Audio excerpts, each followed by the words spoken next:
ऐसा यार बीच में खड़ो होकर बननी चाहिए। हमने सुना है कि मदरसों में जिहाद की ट्रेनिंग दी जाती है। नहीं साहब, आपको किसी ने गलत खबर दी है। यहाँ तो प्यार और मोहब्बत की तालीम दी जाती है। नहीं, तुम झूठ बोल रहे हो। हम मदरसे की तलाशी लेना चाहते हैं। ठीक है साहब, तलाशी ले लीजिए। चप्पे चप्पे की तलाशी लो, कोई कोना छूट ना जाए।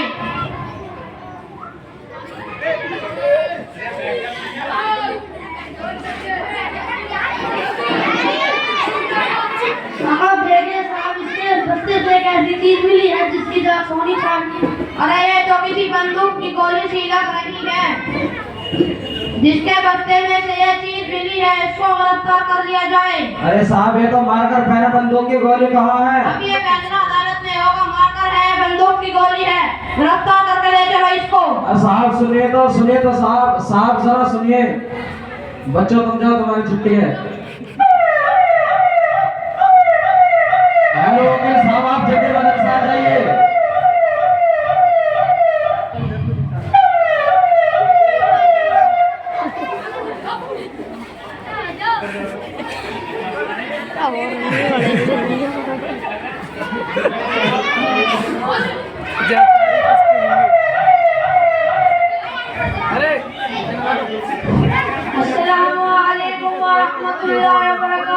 वालेकुम अस्सलाम व रहमतुल्लाहि व बरकातुहू। बताइए हजरत, क्या मामला है? वकील साहब, अभी मदरसे में पुलिस आई थी। मदरसे के तलबा की चेकिंग की और एक तालिब इल्म को उठा कर ले गई। आप घबराइए मत, मैं जाता हूँ और पता करता हूँ क्या मामला है और फिर पुलिस का मुकदमा कायम करता हूँ। ठीक है वकील साहब।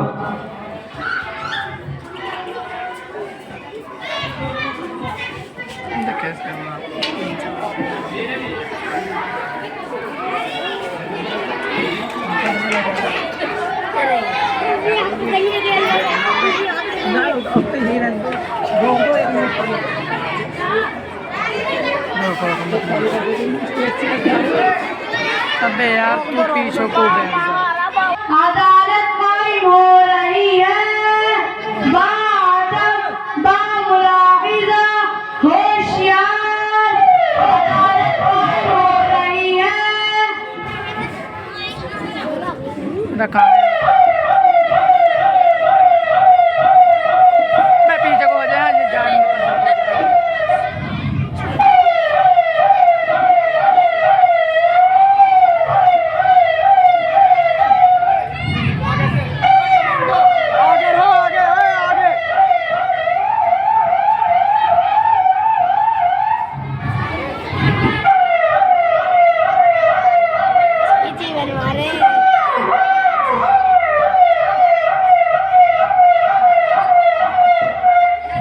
कहाँ बोल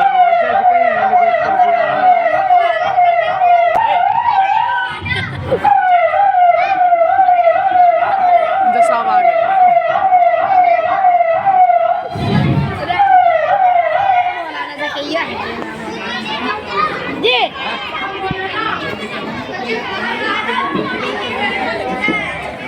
अबे तुझसे यार कितनी बार कहूँ, या तो उठ जाए पीछे होकर बैठ गया सीधे से। मास्टर का बीच में आ गया। सही से बना। आज के मुकदमे की फाइल लाई जाए।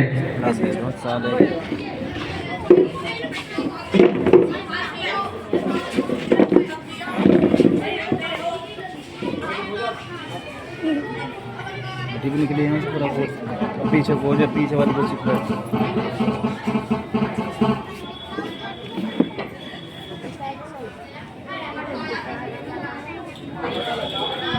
Order order order. अदालत की कार्रवाई शुरू की जाए।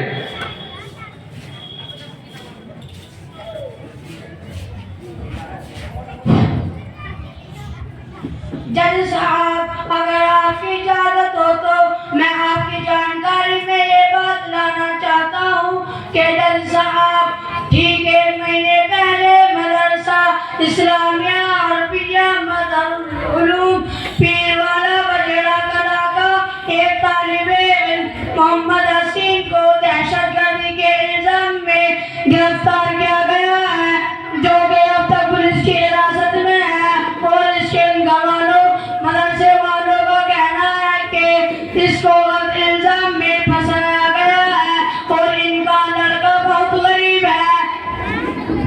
Order order order. मुजरिम हसीन और उसके वालिद को अदालत में पेश किया जाए। बादब बामुलाइजा होशियार, मुजरिम हसीन को अदालत में हाजिर किया जाए। मैं जैसा आप तो देख ना रहे दोनों बैठे थे सब सामने। मोबाइल में लेकिन सामान कर रहे हैं।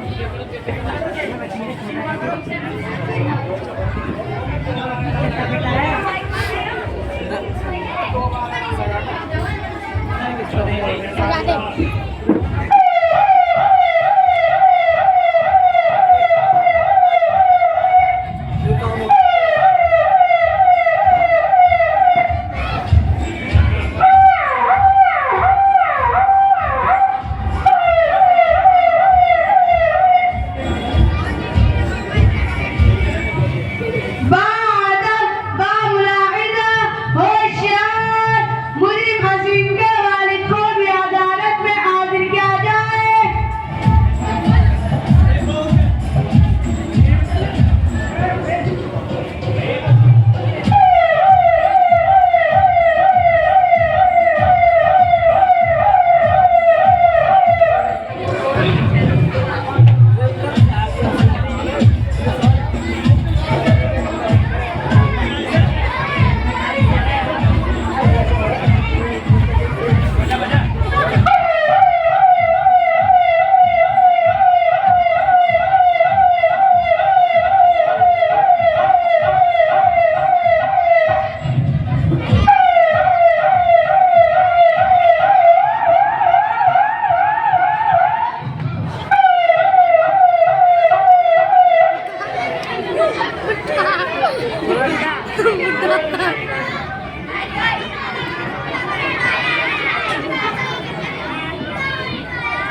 सामने से खड़ा होकर बना लो वहाँ से।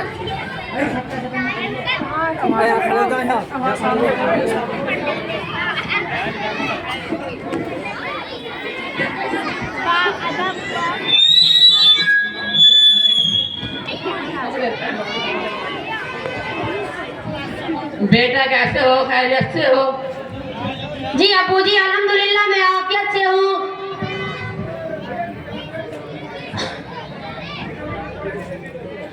योर ऑनर, मेरा मुअक्किल हसीन बिल्कुल बेकसूर है। इसको इल्जाम में फंसाया गया है। इसके पास कोई बंदूक की गोली नहीं थी, बल्कि मार्कर पेन थे जो बोर्ड पर लिखने काम आते हैं। इनको वो खुद खरीद कर लाया था।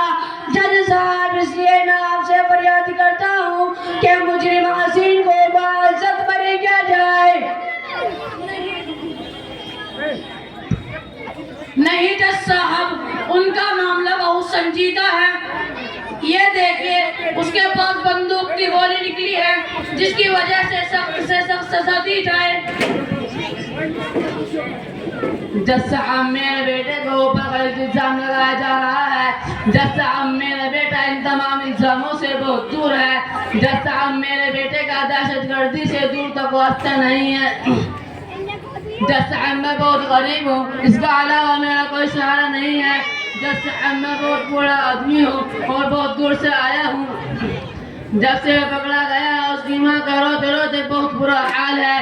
कई दिन गुजर जाते हैं, वो खाना तक नहीं खाती। इस गलत इंसान की वजह से हमारी घर की सारी खुशियाँ छिन गई हैं। जज साहब, आप मेरे बेटे को छोड़ दे। Order order order. बड़े मियाँ, ये अदालत है, गांव की पंचायत नहीं कि आप जब चाहें अपने बेटे को छुड़ा कर ले जाएं। आप ठीक कह रहे हैं। मदरसे में दहशतगर्दी की ट्रेनिंग दी जाती है और देश के खिलाफ भड़काया जाता है। मदरसे दहशतगर्दी और जिहादी तालीम भी दी जाती है। उसी में से एक इनका बेटा भी है जो ऐसी चीजों में मुलव्विस होने की वजह से गिरफ्तार किया गया। जज साहब, वकील साहब, मेरे बेटे को ऊपर गलत इल्जाम लगा रहे हैं। मदरसों में दहशतगर्दी की ट्रेनिंग और जिहाद की तालीम, ये कैसे हो सकता है? वहाँ तो प्यार मोहब्बत की तालीम दी जाती है, दिल और मोहब्बत और मोहब्बत की तालीम तालीम दी जाती है, इंसानियत का सबक पढ़ाया जाता है, वहाँ तो महमूद हसन और कासिम नानोती जैसे लोग पैदा होते हैं जिन्होंने इस देश को अंग्रेजों की गुलामी से आज़ाद करने में कायदाना किरदार अदा किया है। इन्हीं लोगों की कुर्बानी की वजह से आप और हम आज़ादी की ज़िंदगी गुजार रहे हैं। और ये वकील साहब कह रहे हैं कि मदरसों में जिहाद की ट्रेनिंग दी जा रही है। Order order order. वकील साहब देखना, गलत इल्जाम लगाने की वजह से खुदा तुम्हें माफ नहीं करेगा और तुम लोगों में मुंह दिखाने का भी नहीं रहोगे। तुम ये क्या कह रहे हो? मैं सही कह रहा हूँ। अरे बड़े मियां, जंग आजादी में मुसलमानों ने कोई कुर्बानी नहीं दी। हमारा देश आजाद कराने में पंडित जवाहरलाल नेहरू, महात्मा गांधी, चंद्रशेखर आजाद वगैरह ने कुर्बानी दी है। जज साहबीन वकील साहब ने ज्ञान कहाँ से लिया है? ऐसा लगता है जैसे इनकी आंखों पर तासुब का ऐनक लगा हुआ है, जिसकी वजह से इन्हें सही नहीं दिखाई दे रहा है। इनको मुसलमानों कुर्बानी दिखाई नहीं दे रही है। Order order order. तुम्हें मालूम है कि नहीं, आप अदालत में हो और आपको अदालत की इस तौहीन की वजह से जेल भी जाना पड़ सकता है। जज साहब, जेल जाने से कौन डरता है? अपने इसमें हम वो तो नहीं खाते, हम जेल तो क्या फांसी को बंदे के लिए भी तैयार है। जेल अमीन काबिल की औलाद है जिन्हें फांसी को बंदे को चूमना गवारा किया, लेकिन गलत और नापाक ताकतों के सामने नहीं झुके। Order order order. अदालत की इस तौहीन की वजह से इस बूढ़े आदमी को गिरफ्तार कर लिया जाए। कमीने तुझे गिरफ्तार कर रहा है, अगर मैं जिंदा वापस आया तो तुझसे बदला लूंगा।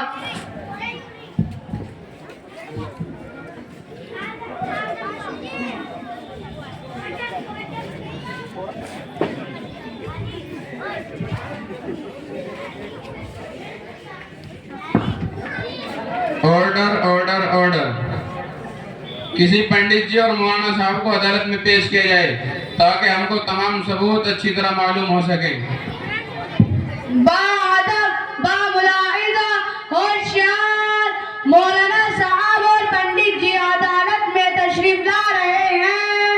बाअदब, बामुलाहिजा, होशियार मौलाना साहब और पंडित जी अदालत में तशरीफ ला रहे हैं।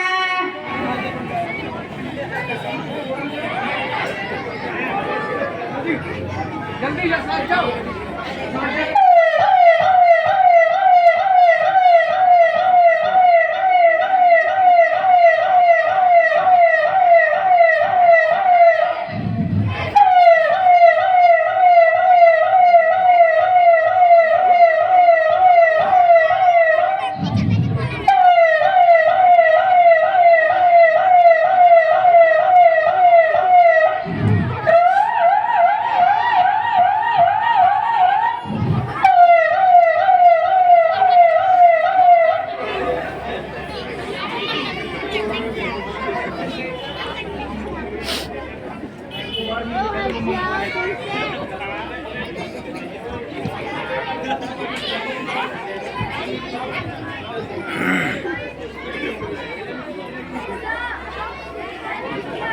एक बार नहीं और कल बाद जाओ।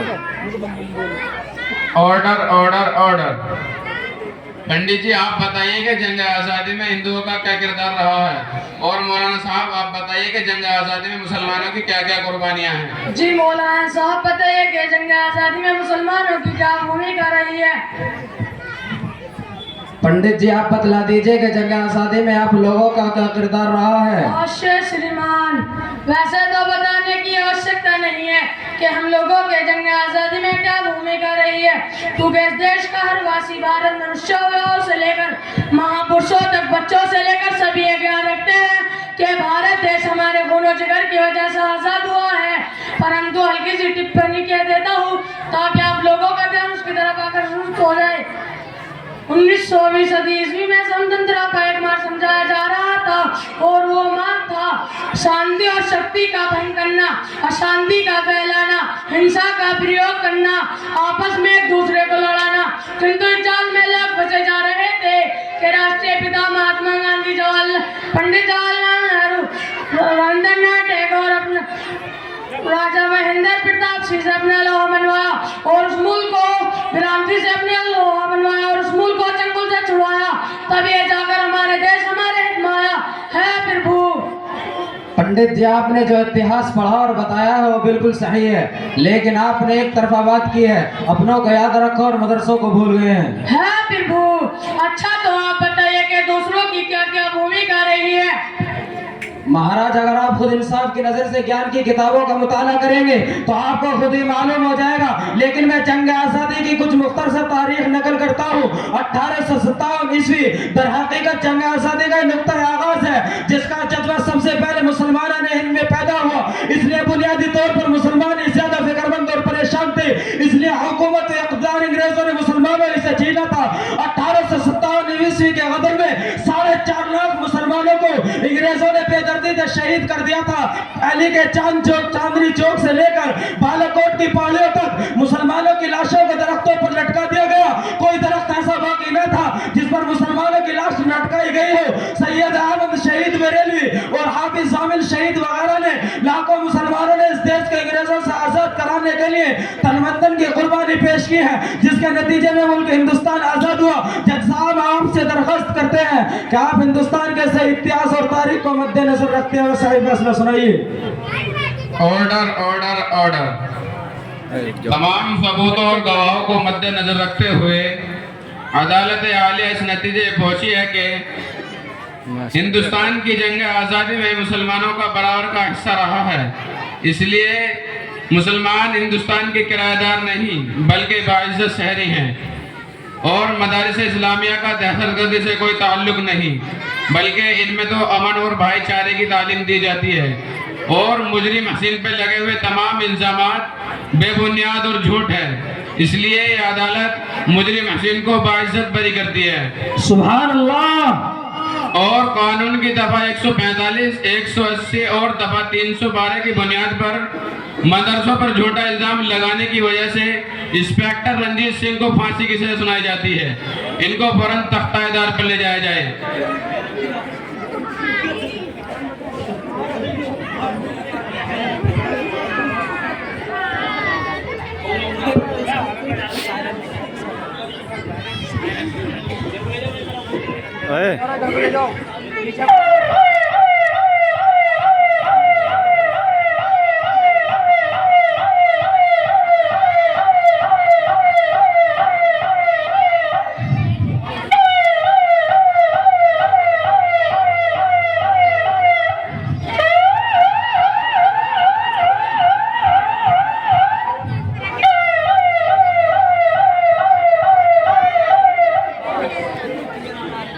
Order order order. और पंडित जी और मौलाना आपस में गले मिलकर भाईचारे के सबूत पेश करें।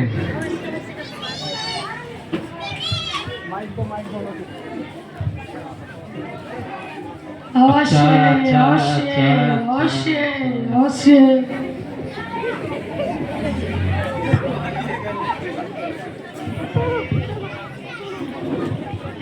सत्यमेव जयते।